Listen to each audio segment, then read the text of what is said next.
Hey guys, welcome back to the channel. So today is a quick tutorial about how to use image masks on OBS.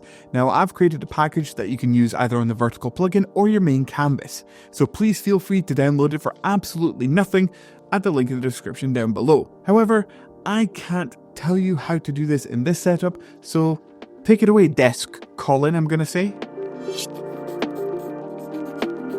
So what you want to do is head to the link down below in the description. This will give you access to the 20 different images to use for camera masks on OBS. You just have to add it to the cart, go through checkout, and it will cost you absolutely nothing and able to download.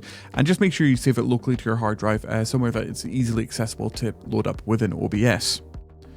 So what we're going to do is once we have loaded up OBS, we're going to make sure that we have our camera source on the scene that we're working on.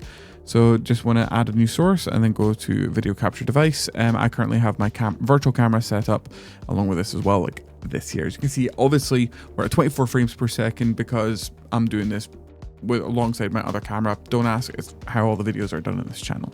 But what we're going to do is we're going to quickly resize this just to make sure you can see exactly how this is going to work on OBS. So we're just going to center this to the screen right now.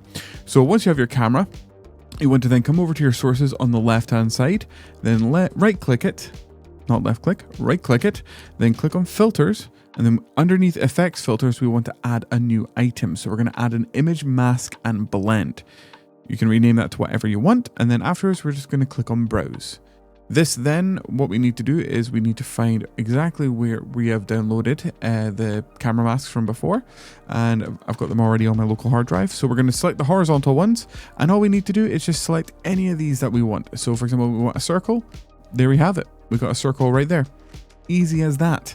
The next thing that we can do, we can easily sit there, browse, have a look at different models. We've got the flag, we've got everything as well. This one I quite like as well. This is a circular explosion, so your hands will actually appear outside the circle, but they will still appear behind the explosion, like the particles coming off the camera itself, which I think is pretty cool, especially for showing out bits of your setup behind the camera as well.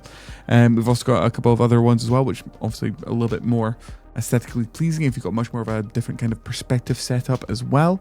But yeah, it's just go nuts with it. Go with whatever you want to have and whatever you want to use. And I do apologize, my stomach is grumbling. That might have picked up on the microphone. And this one's quite cool, and the splash one as well. I quite like the splash one. That's a very cool kind of very much cartoony looking one as well. You can apply these two as well to any other sources, not just your webcam, but if you have, say for example, a browser source or a game source, or maybe just like another video source somewhere sitting on the actual screen, you can apply these through the exact same methods. And that's all there is for this video. It's as easy as that. I want to create some more layouts and everything as well for people to be able to use on their streams, such as some extra plugins. Currently right now you can download a minimalist ticker or an interactive tag that automatically adds it to your Stream Elements dashboard. These cost absolutely nothing, so please go and check them out on the store also.